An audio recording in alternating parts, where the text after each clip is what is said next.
Pourquoi cette couleur? Pourquoi cette matière? Pourquoi cette forme?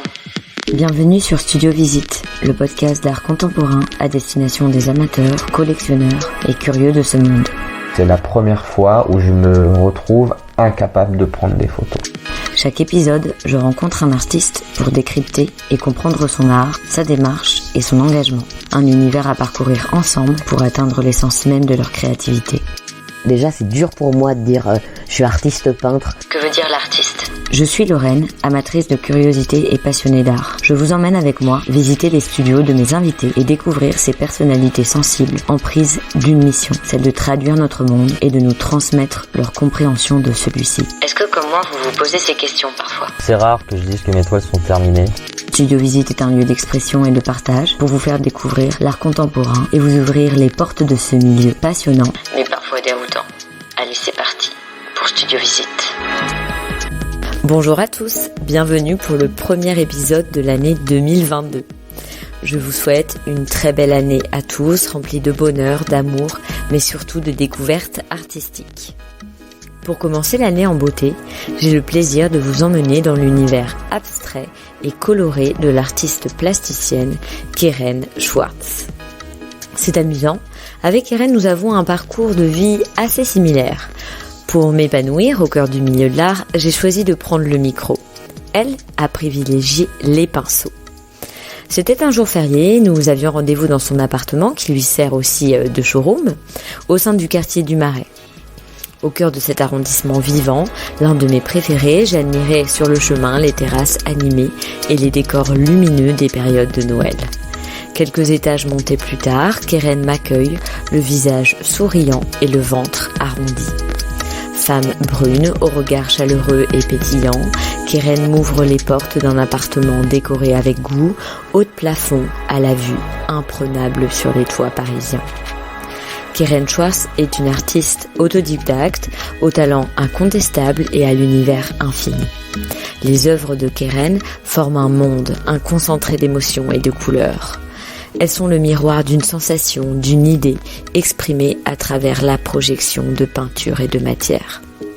Si je devais décrire notre échange avec Keren, je dirais qu'il fut riche et authentique. Avec Keren, nous avons parlé de son orientation, de ses méthodes de travail et de ses voyages. Mais je m'arrête là et je vous laisse profiter de notre conversation avec Keren Schwartz. Bonjour Keren. Bonjour Lorraine. Bienvenue sur Studio Visite. Merci. Merci d'avoir accepté mon invitation. Merci à toi. Je commence toujours le podcast tout simplement en demandant à mes invités de se présenter comme ils le souhaitent. Ok, parfait. Je m'appelle Keren Schwartz, je suis artiste peintre autodidacte. En fait, j'ai un parcours assez atypique pour une artiste, je pense, puisque j'ai suivi des études de droit en fait à 18 ans. J'ai pas, je m'étais interrogée sur les écoles d'art, mais ça m'a fait peur. En fait, c'est un milieu qui m'a fait peur. Je viens pas du tout d'un milieu artistique. Un milieu plutôt, mon père est dentiste, donc on va dire que l'art était pas perçu comme quelque chose de sérieux, entre guillemets, et intellectuel. Bon, aujourd'hui, avec le recul, je me rends compte que c'est tout l'inverse, c'est qu'au final, il y a vraiment, c'est tout l'inverse, en fait, c'est assez infini, toute la recherche intellectuelle, artistique est infinie. Donc bref, en tout cas à 18 ans, j'ai fait mes études de droit et petit à petit, je me suis dirigée vers ce que je pense et je sais être mon essence qui est d'être artiste. Donc au fur et à mesure de mon parcours de droit, j'ai fini par partir à l'étranger en échange universitaire à l'autre bout du monde, au Chili, où au final je pense que j'ai trouvé en moi ce qui résonnait en fait ce que j'avais eu tendance à taire en fait pendant de nombreuses années, et j'ai commencé à étudier là-bas l'histoire de l'art et recommencer à créer. Donc à l'autre bout du monde, j'ai eu besoin d'aller très loin pour retrouver cette partie de moi qui était en sommeil en fait. Et donc j'ai quand même continué mon cursus juridique jusqu'à la fin, que j'ai complété par une licence d'histoire de l'art, et j'ai fini par travailler en tant que juriste en droit de l'art. Donc voilà, je me suis dit bon, on va essayer de faire le pont entre les deux.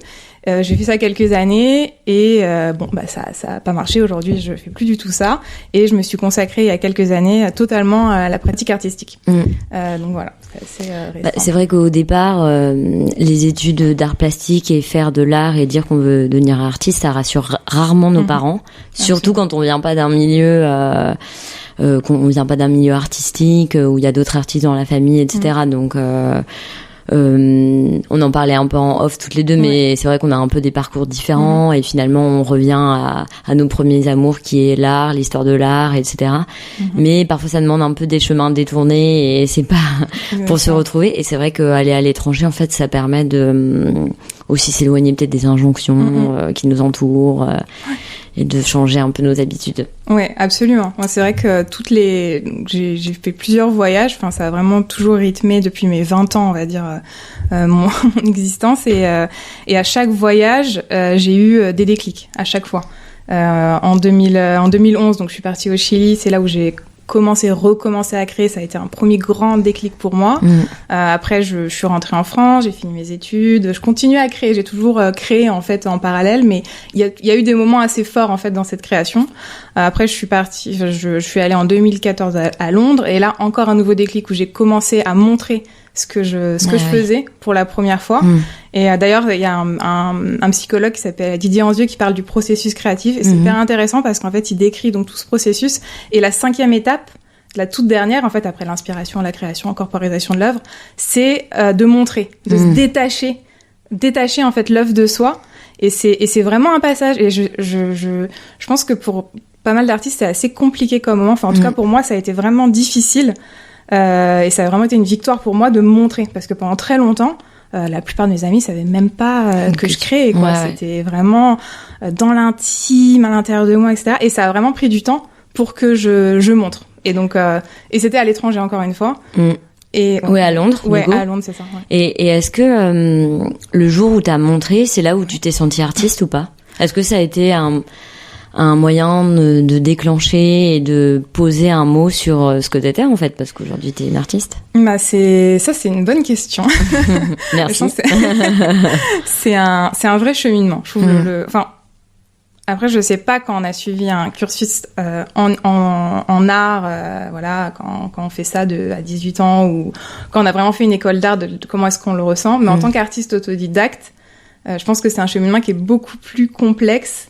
Et il y a quand même ce syndrome de l'imposteur qui vient tout de suite, très souvent toquer à la porte. Non, mais qu'est-ce que tu fais là? Toi, t'es juriste, t'as fait du droit. Oui, non, donc il y a pas un peu passé ça. par les grandes écoles d'art. Voilà. Bah après, je me suis toujours formée. Voilà, j'ai toujours pris des cours à côté. Et puis je me forme par l'expérimentation. Vraiment, c'est ça qui m'anime. Mais après, pour vraiment poser le mot artiste.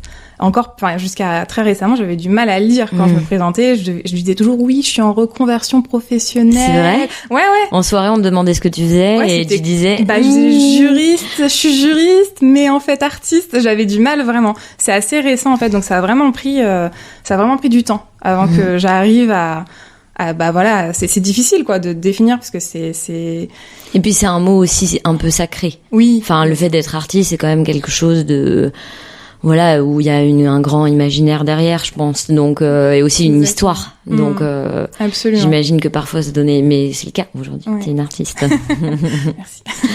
Et tu me disais que tu t'étais toujours un peu formée à droite à gauche. T'avais pris quoi, des cours de dessin, de peinture? Bah, de dessin, en fait, j'ai commencé à prendre quelques cours quand j'étais au Chili, mais là c'était plus une redécouverte, donc c'était un peu sporadique, quoi. J'avais pas un suivi. Voilà, toutes les semaines. À Londres, j'ai pris des cours de nu, en fait, à la Royal Drawing School. Voilà, c'était les cours du soir, en fait, après ma casquette de juriste la journée. On s'imagine toujours qu'il y a quelqu'un nu au milieu et que tout le monde le dessine, tu sais. Mais, et bah oui, c'est ça, les cours de nu. C'est ça. Oui. Et puis en ce moment là, je suis aux ateliers des Beaux-Arts de Paris. Tu continues quand même. Oui, bah toujours en fait, parce qu'il y a toujours des nouvelles choses à apprendre et après, en expérimentant. Moi, je pense qu'en observant aussi, on se forme. Mais voilà. Ouais, bien sûr. Ou les tutos parfois, mais c'est assez rare. C'est plus vraiment par l'expérimentation. Ouais. Et pour quelqu'un qui connaît pas ton art, qui a jamais vu encore et là qui nous écoute. Ouais. Comment tu pourrais décrire ce que tu fais? Décrire du coup picturalement. Ouais, voilà. Expliquer ce que tu fais. Moi, je dirais la couleur, la texture, le mouvement. Et peut-être qu'en observant mon art, on peut retrouver le mouvement qu'il y a derrière et l'émotion qu'il y a derrière. Okay. En fait, moi, j'ai un processus créatif qui est vraiment sensoriel. En fait, ça veut dire que quand je vais peindre, je vais me mettre obligatoirement dans une atmosphère. Ça veut dire avec des musiques qui m'inspirent. Ça doit obligatoirement être des musiques qui m'inspirent. Si jamais je ressens pas de connexion avec la musique, je vais pas réussir. Enfin, je vais réussir à créer, mais pas de la manière que je veux. Tu vois, ça faut vraiment que ça soit qu'il y ait cette connexion qui s'établisse. Avec des odeurs. Donc j'aime bien utiliser du Palo Santo. C'est un bois d'Amérique latine en fait que j'avais découvert là-bas qui est assez puissant. Et ça met vraiment. C'est très apaisant. C'est beaucoup utilisé en méditation. Et donc ça pour moi ça fait vraiment partie. L'odorat c'est vraiment mon sens le plus fort avec l'ouïe. On peut penser à la vue pour une artiste, mais au final, j'ai une très mauvaise vue. Je suis assez mieux. Bon, après, je me corrige avec des lentilles, mais ça vient après, en fait. Ça veut dire que dans mon processus, avant même la couleur, la vision, etc., c'est d'abord l'odorat, l'ouïe et la vue qui vient après. Et le toucher en parallèle, parce que j'essaie de travailler les textures et tout ça. Donc voilà, donc c'est un peu tout ça en parallèle, en fait. Tous les sens, en fait, qui sont exploités dans mon processus. Et voilà, bon, c'est vrai que quand on observe, on peut peut-être ressentir ça. Puis après, il y a le mouvement, il y a le côté, voilà, tout ce qui est projection, donc le dripping, ce qu'on appelle en termes techniques, qui vient un peu à la fin du processus créatif. Donc tu vois, c'est tous les lancers un peu, souvent on me dit à la Pollock. Oui, c'est vrai que tout le monde connaît que cette référence. Un peu. Ce qui est marrant d'ailleurs, parce qu'en fait, j'ai appris récemment, il y avait une exposition au Centre Pompidou, les femmes font l'abstraction, et j'ai appris qu'en fait c'était Janet Sobel qui est, je savais pas ça, je l'ai pas vu dans mes cours d'histoire de l'art, qui était à l'origine de ça, et j'ai trouvé, j'ai trouvé ça absolument révoltant. Et en même temps, voilà, toute l'histoire de l'art, les femmes ont été un peu oubliées. C'est clair. Bref, ça je digresse. Mais non, mais oui, mais pour qu'on s'imagine un peu ce que tu fais, c'est vrai qu'il y a un énorme travail de la couleur. C'est très coloré. Toutes tes toiles, elles sont pleines. Voilà, il y a peu de blanc. Et en fait, c'est un travail abstrait. On peut utiliser ce mot, Ou du coup, c'est des taches ou des projections ou des aplats de couleurs et une accumulation en fait de matière et de couleurs. Exactement. Ok. Exactement. C'est pour donner un peu une idée de ce que tu fais. Et justement, ce travail de la couleur, il est central aujourd'hui dans ton œuvre. Est-ce que déjà, il y a des couleurs que tu n'utilises pas? Je dirais que le noir, c'est la couleur que j'utilise le moins. Après, j'ai fait quelques œuvres noires. Mais c'est vrai qu'il n'y en a pas beaucoup. J'ai un peu regardé. Il n'y en a pas beaucoup, Et en fait, je les ai faites il y a peut-être 2 ans. Donc vraiment, je peux te dire le moment où je les ai faites et tout ça, et je suis pas sûre que je vais les laisser noires en fait. Tu vois, ça veut dire qu'elles sont, je pensais finies, mais en fait non. Parce que quand je les vois, je dis mais en fait non, il manque quelque chose quoi. D'accord. Donc c'est intéressant. Ouais. Et donc le noir. Ça t'arrive de parfois laisser un peu maturer une œuvre et après d'y revenir et de retravailler la même œuvre? Oui, absolument. Ouais, ça fait partie vraiment de mon processus aussi. Parfois, je peux laisser 6 mois entre le début d'une œuvre et la fin. Et parfois 2 semaines ou quelques jours. Il n'y a pas vraiment de règles pour ça. Mais c'est vrai que je vais savoir quand une œuvre est finie. Ça, c'est une question qu'on me pose souvent. On dit, mais comment est-ce que tu sais? Oui. Parce que c'est vrai, vu qu'il y a une accumulation, tu pourrais jamais t'arrêter. Ouais. C'est la recherche de l'équilibre. Après, c'est vrai que j'aurais du mal à mettre des mots sur le pourquoi est-ce que c'est fini. C'est juste que j'ai le sentiment de l'équilibre, de l'harmonie, et que tout ce qui devait être dit a été dit en fait. Donc, après, on y reviendra sans doute parce que j'ai des questions à propos de ça, mais j'ai l'impression quand même que de toute façon, tu as une approche assez émotionnelle et du ressenti. Enfin, tu parlais beaucoup de l'ouïe, de l'odorat, etc.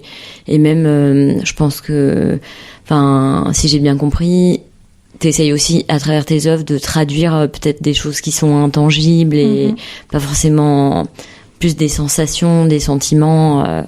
Donc, j'imagine que savoir quand c'est la fin, c'est pas évident à expliquer parce que finalement, c'est assez juste instinctif, quoi. Oui, exactement. Oui, c'est exactement ça. De très nombreuses fois, ce qui va se passer, c'est que je vais ressentir justement cette urgence de peindre. Ça veut dire le début d'une toile.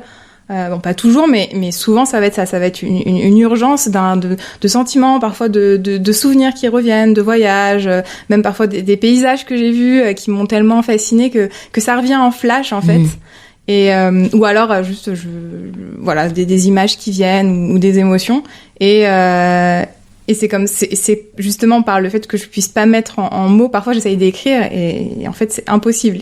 C'est juste par la création que j'arrive à faire émerger ces sentiments-là. Mais c'est vrai qu'il y a une difficulté effectivement du langage. Et justement, tu me parlais pas mal de ton processus créatif. Est-ce que tu pourrais un peu me décrire les étapes? Au départ, il y a rien, ou une toile blanche. Enfin, tu utilises quoi, des toiles de coton blanches? Toile lin, toile de papier lin. Parfois. Là, je mets un peu plus de papier, mais sinon beaucoup de toiles. Toile de lin, ouais. Ok. Et, voilà, il y a une toile. Enfin, je sais pas comment ça commence, et j'aimerais bien savoir. Voilà, au début, il y a rien, et à la fin, il y a une fin que tu arrives à ressentir, comme tu nous disais un peu avant. Voilà, je veux bien que tu m'expliques un peu ces étapes, comment ça se passe. Ouais, absolument. Alors donc, je dois mettre en place toute cette atmosphère, comme je te disais, sensorielle. La toile est toujours sur le sol. J'ai déjà essayé de travailler sur chevalet, mais c'est pas possible. Je sais pas, il y a une distance qui se met. Au contraire, peut-être la proximité fait que ça crée cette distance, paradoxalement. Je sais pas trop comment expliquer, mais le chevalet, c'est juste pas possible pour moi. J'ai besoin de tourner autour de l'œuvre, vraiment d'avoir ce sentiment de faire fusion avec l'œuvre. Et pour moi, le fait qu'elle soit sur le sol, ça permet ce processus-là. Je vais souvent travailler une ou deux toiles en parallèle. Enfin, j'ai pas forcément d'impératif par rapport à ça. La première étape, elle va être justement extrêmement forte. C'est souvent la première étape qui est la plus forte avec cette urgence, comme je te disais plus tôt. Et ça va être donc la structure de la toile en fait au niveau des couleurs, au niveau des textures. Donc là, le dernier processus que j'ai mis en place, c'est avec des tissus en fait que j'utilise pour ajouter cette texture en fait. Il y a vraiment une volonté d'ajouter la texture. Donc ça veut dire par exemple tu trempes des tissus dans la peinture, c'est ça? Voilà. Et donc, après tu vas les placer sur la toile. Ouais, exactement. Pour ajouter. Et à la base la toile elle est genre blanche? Ouais. Exactement. Genre tu fais pas de fond. Tu vois par exemple c'est un truc qu'on pourrait se poser. Oui. Genre parce que vu qu'il y a plein d'aplats enfin moi je me suis posé la question. Vu qu'il y a des aplats et une accumulation de matière. Donc pas que de la peinture si j'ai bien compris, mais aussi des tissus, tu vas chercher du volume un peu.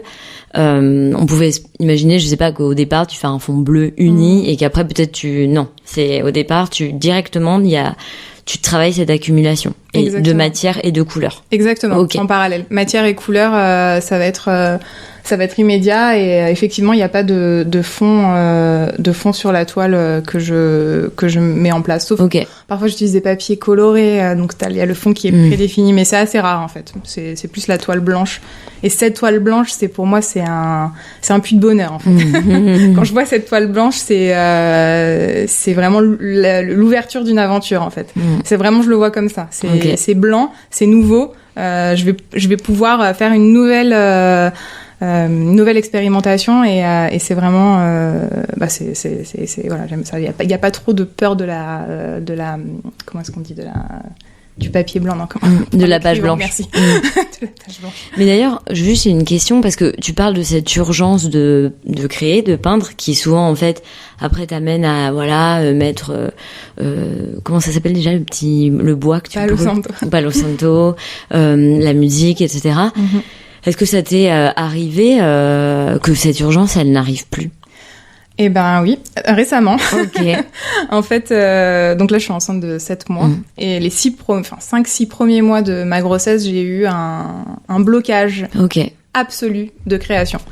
C'était assez difficile à vivre, surtout au début, parce que je m'attendais pas du tout à ça, en fait. Après, oui, on peut faire le parallèle. Oui, que t'es en train de créer. Voilà. J'avoue que j'y ai pensé, c'est facile. Oui, c'est facile, je pense que c'est vrai aussi. Ouais, peut-être, ouais, voilà, ton corps et ton esprit, tes émotions étaient tournés vers une autre forme de... Exactement. Bah, créer, c'est faire naître de ouais, rien. c'est ça. Donc voilà, et c'est vrai que là, j'ai vécu ça, ça m'était jamais arrivé aussi longtemps, en fait. C'est-à-dire que j'ai déjà eu des pauses de quelques semaines ou des moments où on va moins bien, où vraiment c'était difficile parce que du coup, à partir du moment où je monopolise tout ce côté émotionnel, bah, je vais pouvoir continuer, pas à créer, en fait, à faire des préparations, à préparer des toiles, à faire un peu quelques petites créations, mais ça va pas être vraiment créé pour moi dans le sens dans lequel je l'entends. Et donc voilà, donc j'ai eu ce blocage-là, oui, pendant plusieurs mois, qui a été un peu difficile. Et là, c'est revenu? Là, c'est revenu, ouais. Trop bien. Exactement. Donc là, si on reprend un peu ton processus, du coup, tu commences à accumuler les matières, la peinture, et en fait, tu fais ça en continu jusqu'à qu'il y ait une fin, ou il y a d'autres étapes? Alors je vais faire ça en continu jusqu'à recouvrir plus ou moins toute la toile, en fait. Ouais. Et après, pour le choix des couleurs, c'est assez instinctif, en fait. J'ai pas enfin, tu vois, quand tu regardes mes toiles, il y a beaucoup de contrastes, ou parfois je reste plutôt dans des tons unis. Il y a pas vraiment de règles, en fait, par rapport à ça. Mais oui, ça va être de recouvrir la toile, guidée par la musique, et vraiment avec le choix qui se met en place, avec cette tentative bien sûr d'harmonie, en fait, de recherche d'harmonie, et essayer de transcrire, en fait, tout ce qui est toutes les idées que je veux mettre en place. Par exemple, là récemment, je me questionne un peu sur la notion d'identité et d'origine. Donc les couleurs que je choisis, c'est vraiment se rapprocher de la terre, en fait. Donc il y a vraiment ce côté-là, avec une recherche de couleurs un peu plus authentiques, à la différence d'anciennes toiles où je pense c'était des explosions de couleurs, peut-être parfois un peu inexplicables dans inconsciente, voilà, c'est exactement. Et tu fais des mélanges, hein? Ouais. Tu mélanges, je fais des mélanges, et je fais mes peintures, en fait, avec des pigments. Donc je les fais moi-même beaucoup. Beaucoup. Voilà, donc c'est. Ouais. Donc il y a un peu de tout. C'est pour ça qu'on retrouve. Enfin, à chaque fois, ça paraît assez unique les couleurs que tu utilises. Ouais. Et j'ai vu aussi un peu dans ton travail qu'il y a une. Enfin, parce que il y a ce travail très de petits points, le fait de projeter et de petits points, etc. Mais il y a aussi un moment où t'as laissé un peu plus de place où t'as créé un peu plus des aplats. Ouais. Enfin, où c'est moins granulaire, entre guillemets. Ouais. Et il y a un peu plus d'aplats. Est-ce que c'est une volonté? Est-ce que tu peux un peu me raconter cette expérimentation? Oui, absolument. Bah, en fait, c'est assez, c'est plus dans mes dernières toiles de ces 2 dernières années. Donc c'est vraiment une nouvelle évolution de ma pratique, je dirais. Et je pense qui est vraiment liée à ma recherche personnelle et à mon développement personnel en tant que personne, oui, bien sûr, à mon développement personnel. Je sens qu'en fait, il y a beaucoup de choses qui sont plus claires pour moi. Notamment le fait de m'être dirigée vers cette voie d'artiste, d'arrêter d'aller dans tous les sens, de faire juriste, et puis après se dire, est-ce que je continue en tant que juriste? Non, je prends ce choix, et voilà, de vraiment finir par me trouver. Et donc tout ce développement identitaire fait que on y voit peut-être un peu plus clair. Enfin, avec cette capacité un peu de vouloir, enfin pas de vouloir, mais de couvrir entièrement la toile. Donc de voir les choses de manière un peu plus claire, et ça se retranscrit sur la toile par justement ces aplats avec un peu plus de visibilité. Mais toujours cette nécessité quand même de mouvement, voilà, qui est pour moi c'est indispensable. En fait, j'arrive pas encore et voilà, ça fait partie du process à finir une toile sans ce mouvement-là. Mais ça, du coup, pour revenir sur le processus, ça vient vraiment à la fin, en fait. Tout ce qui est mouvement, etc., ça vient vraiment à la fin du processus, voilà, de création. Mais en tout cas, dans ton processus, on se rend compte que t'as quand même un rapport très sensoriel et physique avec ta toile. J'ai l'impression que t'as envie de bouger autour, il y a une idée de mouvement. voilà, un peu, on a l'impression un peu comme si pas tu dansais, mais en tout cas voilà, tu faisais corps avec elle et il y a quelque chose d'assez physique. Oui, complètement. Oui, c'est ça, tu le dis très bien. Et on parlait pas mal qu'il y avait un aspect émotionnel, sensoriel dans ton travail. Vu que il y a eu des blocages, que tu as montré tes œuvres, que finalement plein de gens sont allés les voir. Qu'est-ce que tu as envie qu'on ressente quand on regarde ton travail? Oh là là. Déjà qu'on ressente quelque chose. Ok, non mais c'est déjà quelque chose. Ouais, déjà qu'on ressente quelque chose. Et c'est très dur comme question. Je pense à partir du moment où il y a une connexion qui arrive à s'établir avec la personne qui voit l'œuvre et la toile, c'est déjà exceptionnel pour moi. Mais c'est vrai que quand il y a un dialogue qui s'instaure et que quelqu'un vient me voir et me dit là je vois ça, là j'arrive à ressentir ça, pour moi c'est exceptionnel quoi comme moment. Parce que vraiment c'est une des raisons pour laquelle je fais ce métier quoi, qui est cette connexion qui s'établit surtout avec de l'abstrait. Oui. Où les interprétations sont infinies quoi. Donc mais c'est ça qui est génial. Oui, parce que moi, au début, quand j'ai regardé un peu ton travail, je m'imaginais je sais pas pourquoi, peut-être aussi parce que le bleu est quand même une couleur que tu utilises pas mal.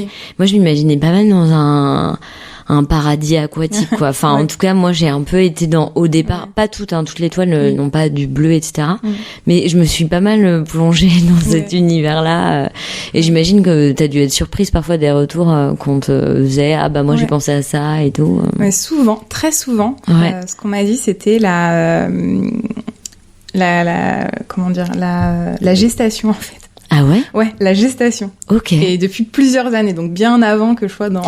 Parce qu'il y a souvent, c'est tout, il y a un espèce de mouvement circulaire, je sais pas. Ça. Peut-être c'est ça. Ouais, exactement. Et c'est marrant parce que du coup, là, récemment, dans mes toiles les plus récentes, il y a ce côté un peu, effectivement, de lien un peu embryonnaire, voilà, tout ce que je suis en train de vivre ou qui est très, très difficile à décrire.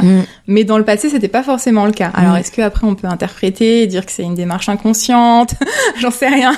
Je pense pas, mais en tout cas, c'est assez marrant. Mais souvent, on m'a dit ça et ça m'a surpris. Ouais. Un autre truc moi auquel j'ai pensé aussi, c'est un peu l'instant du Big Bang. Donc peut-être que ça rejoint un peu l'aspect création. C'est en fait il y a plein d'éléments qui vont se rejoindre pour créer une planète ou voilà. C'est comme ça qu'on a imaginé. Et c'est vrai aussi qu'on peut s'imaginer ça. Peut-être que les gens voient un peu ça, je sais pas. Mais avec l'abstrait, on peut tout imaginer. C'est vrai que trop bien. Et comment tu te nourris? Qu'est-ce que tu regardes? Qu'est-ce qui t'inspire? Tout. Tout vraiment. C'est beaucoup mes voyages. Là, c'est vrai que ça me manque beaucoup de pas avoir voyagé comme beaucoup de monde. Mais c'est vrai que j'ai souvent des déclics en voyage, quoi. Okay. C'est assez marquant pour moi. Il y a vraiment ce que je vais voir, évidemment, juste la nature, en fait, ou les personnes que je vais rencontrer. Mon voyage le plus récent, je suis partie 1 an en Asie du Sud-Est avant de revenir à Paris, du coup. Et c'est vrai que là, j'étais dans des tribus en Birmanie, des choses exceptionnelles, en fait. On ne s'imagine même pas, en fait, avant de vivre ces expériences-là. Et c'est vrai que ça, c'est des choses après quand je reviens et que je recommence à créer qui ont vraiment grandi en moi, qui ont bouillonné et du coup voilà, souvent quand je reviens de voyage, il y a beaucoup de création. Après sinon au quotidien ça va être un peu tout. J'aime beaucoup marcher, donc souvent quand je vais marcher je vais avoir des flashs, des images, des couleurs. Justement plutôt tu me demandais quand tu commences une toile, est-ce qu'il y a des périodes des longues périodes où tu ne peins plus et après tu finis la toile et ça va souvent pendant ces moments-là je vais avoir un flash d'une toile que j'ai faite et je vais dire en fait c'est ça qu'il faut que je fasse. Okay. Et donc je vais revenir après travailler sur cette toile-là et ça me vient un peu vraiment de manière voilà comme ce qu'on peut s'imaginer de l'inspiration. Et quand t'es en voyage tu crées jamais? Je crée un peu, okay. mais j'ai tendance un peu à garder, à laisser grandir et après à revenir et à tout déposer. Mais Ok. je sais pas si dans le futur, je ferai la même chose. J'aimerais beaucoup recommencer à voyager et faire des collaborations à l'étranger, ce que j'ai pas forcément fait. Mais je pense que ça faisait partie de mon cheminement aussi, ce que je te disais plus tôt, où vraiment ça a pris du temps avant que je puisse poser ce mot artiste. Et donc là, c'est vrai que je me sentirais prête à vraiment faire un voyage de manière très différente et faire des collaborations à l'étranger. Ça serait génial. Ouais, limite de partir dans ce but, quoi. Exactement. C'est quelque chose que j'ai en tête, donc je le ferai. On retient. On te suivra dans ces aventures, en tout cas. Mais ouais, en effet, le voyage, ça a beaucoup structuré ta vie d'artiste. Et en plus, on lit dans ta biographie que t'as des origines un peu de par ta famille et tout. Et ça a un impact quand même dans ton travail, t'as l'impression? Oui, je pense, oui, absolument. C'est vrai que j'ai des origines méditerranéennes. Et le soleil. Le soleil, voilà, c'est ça. Exactement. Et je suis faite pour vivre au soleil. Il n'y a pas de question là-dessus. Je viens avec toi. Ah bah. Il n'y a pas de souci. Je ne comprends pas les gens qui aiment l'hiver. C'est pas possible. Je suis d'accord. Donc oui, absolument. Toute cette chaleur méditerranéenne qui fait partie de moi et après, c'est vrai que je me pose beaucoup de questions sur ça, sur notre mémoire cellulaire, transgénérationnelle, tout ce qui se passe. Et ça, voilà, dans tout ce côté identitaire, origine dont je te parlais plus tôt, il y a vraiment ça que j'essaye un peu de décoder. Donc, j'ai pas été jusqu'à faire les tests d'ADN, dont on entend beaucoup parler en ce moment. Non, j'ai pas été jusque là. Mais il y a vraiment ce questionnement, effectivement, et qui revient pas mal dans ma démarche aussi, ouais. Absolument. Je comprends. J'aime bien aussi savoir si vous avez des routines. Donc, je sais pas, par exemple, est-ce que t'as une journée type ou des choses que tu fais systématiquement, voilà, dans ton métier d'artiste? Pendant longtemps, j'ai peint la nuit, en fait. Voilà. Pendant longtemps, j'ai peint la nuit. Okay. Et donc, parce que c'était là où vraiment, quand tout était calme, c'est là où ça me permettait d'être vraiment focus. Et même quand c'est dans une rue calme, en fait, il y a quand même l'agitation de la ville, la journée. Donc, pendant longtemps, j'ai eu ça. Et en fait, j'ai pas supporté d'être trop en décalage. Ouais, décalé, ouais. Avec de me réveiller tard, de me coucher tard. C'est-à-dire que je me couchais à 5h du matin, je me réveillais à midi. Et d'être trop en décalé comme ça, en fait, ça déconnecte un peu. Ça déconnecte trop, en fait. Enfin, moi, ça m'a trop déconnecté. Ouais. Et donc, je me suis instaurée, à partir de là, une routine un peu plus stricte, entre guillemets, où je dis, bon, ok, alors le matin, je vais commencer par créer, l'après-midi, recherche, et voilà, et après, après recréer par la suite, mais quelque chose d'un peu plus cadré, en fait. Un peu plus structuré. Parce que justement, peindre la nuit, même si dans le fond, je pense que c'est ce qui me correspond. Mais là, je suis un peu en lutte avec ça. Et maintenant que je crée la journée, j'arrive à retrouver un rythme un peu plus sain et au final, ça va pour le moment. Ouais. Faut réussir à trouver son équilibre. Exactement. Je comprends. Moi, je suis très du matin, j'adore me lever très tôt et c'est un peu ce même calme, je pense, qu'on retrouve et qu'on apprécie. Exactement. Et donc, du coup, tu me disais que tu travaillais en musique. Ouais. Genre, c'est quoi comme type de musique pour qu'on s'imagine un peu? J'aime pas trop ce mot, mais bon, c'est comme ça qu'on le définit en Occident, mais c'est musique du monde. D'accord. Tu vois, donc c'est assez. Okay. J'aime pas trop cette vision opposition, mais genre d'un autre monde. Ouais, d'un autre monde. On est quand même tous sur la même planète, mais bon. C'est un peu le terme du genre. Mais donc, ça aide beaucoup de musique, en espagnol. Indienne, enfin vraiment il y a beaucoup. J'adore Lassa de Sela. Je sais pas si. Non, je connais pas, mais j'irai voir. Ça c'est vraiment, il y a une de ces musiques que je peux mettre en boucle vraiment, qui m'inspire énormément. Ça s'appelle De cara a la pared et c'est vraiment. Et ça c'est indien? Ça c'est espagnol du coup. Elle était canadienne, je crois, américaine avec des origines mexicaines. Et du coup elle chante dans plusieurs langues et cette chanson elle est, enfin. Moi, ça m'inspire beaucoup. Par exemple, après, j'ai une playlist inspiration que je passe et au fur et à mesure, je rajoute des chansons. Donc, c'est un peu toujours c'est toujours les mêmes chansons, mais en même temps, j'en rajoute au fur et à mesure. Musique classique aussi, ça peut être. Voilà. Trop bien. J'aime bien terminer le podcast en posant des questions un peu rigolotes. Voilà. Si tu pouvais acheter une œuvre d'art, qu'est-ce que t'achèterais? Tu es riche. Ah, je suis riche, ok. Cool.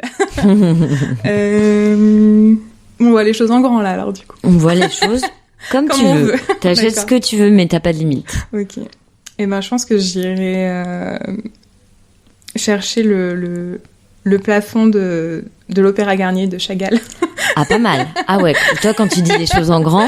Ça, je pense que... Mais pas mal, hein. Moi aussi, je le veux bien comme tu plafond. Le veux bien. Ça va. Mais c'est vrai que c'est très beau. C'est magnifique. Oui. On invite à tout le monde même d'aller... Je crois qu'on peut même visiter l'opéra si on n'aime pas forcément les ballets ou le chant lyrique. Je crois qu'on peut même aller le voir de temps en temps parce que c'est vrai que c'est beau.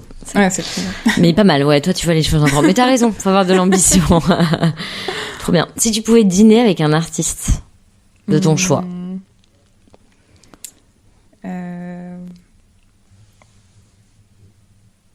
Je dirais Ilma Afklimt. Ok. Et puis assister à une des séances de spiritisme qu'elle faisait. Ah ouais, une expérience, quoi. Ouais, une expérience, ouais, je pense. Et je pense que ça aurait été super intéressant de la rencontrer à cette époque, parce qu'elle montrait pas... Enfin, quand elle était vivante, on a découvert quasiment toute sa pratique... pratique artistique à titre posthume. Du coup, la connaître à ce moment-là de son existence et découvrir toute cette partie-là comme une petite souris. Ouais, être dans le secret. Dans le secret, ouais. Trop bien. Ouais, ça a l'air tentant. Est-ce que tu as un mantra? Un mantra. Une phrase un peu que tu peux te répéter ou alors qui te parle? Je dirais que tout est aventure, en fait. Okay. Aussi bien dans la vie que justement face à une toile blanche. Et que tout doit être vu comme une aventure, en fait. Trop bien. C'est ça.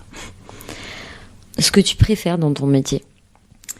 Le fait que ce soit infini, en fait. Que les capacités soient infinies, le développement est infini. Là, on peut créer, de manière juste... infini, je le dis encore une fois.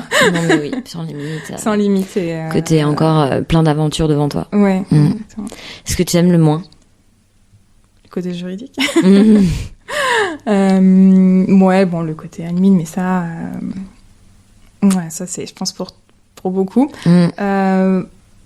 Après, je dirais, oui, encore une fois, peut-être le syndrome de l'imposteur, voilà, mais... Devoir faire ses preuves. Ouais, c'est ça. Peut-être un peu pour tout ce qui est reconnaissance dans un milieu qui est pas toujours facile. Peut-être ça, c'est. Puis il y a beaucoup d'artistes mais ça c'est une bonne chose. Ça c'est une très bonne chose. Moi je suis très contente. Mais peut-être ça effectivement. Je comprends.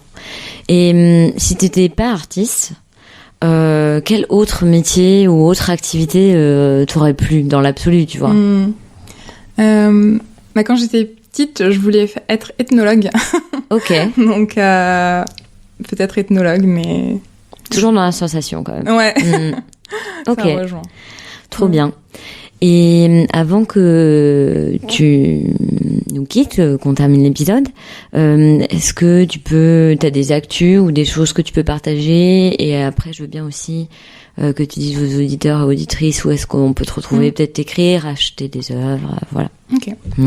Alors j'ai un dernier projet avant janvier, qui est la date... la date fatidique de l'arrivée du bout de chou. Voilà, exactement. Donc je mettrai les infos sur Insta, je pense qu'il y a une expo avec un hôtel, avec une start-up qui s'appelle My Artist Place, donc qui met en relation les hôtels et les artistes. Trop bien. Donc ça sera en décembre, vraiment. Donc ça, voilà, c'est la prochaine actu. Ok. Et sinon, sur mon travail, c'est beaucoup sur Instagram, c'est ma vitrine principale. Après, je mets pas tout, c'est un peu je t'aime moi non plus avec Insta où je vais mettre beaucoup pendant une période et après un peu moins, mais je mets toujours et à la majorité de mes actus sur Insta, donc Keren Schwartz, et mon site internet aussi qui est renseigné aussi sur Insta, on peut le trouver. Voilà, exactement. Ok, trop bien. De toute façon, je mettrai tous les liens dans les notes de l'épisode. Et voilà. Je te remercie beaucoup, Keren, pour ce moment. Merci à toi, Lorraine. Merci beaucoup d'avoir écouté cet épisode. J'espère que vous avez passé un bon moment. N'oubliez pas de mettre des commentaires et 5 étoiles sur Apple Podcast pour faire découvrir Studio Visite à vos amis et vos proches. Rendez-vous également sur Instagram pour retrouver toutes les notes et références. Vous pouvez aussi partager l'épisode à vos proches ou sur vos réseaux. Pensez bien à nous identifier. Je vous souhaite une journée pleine de beauté et à bientôt sur Studio Visite.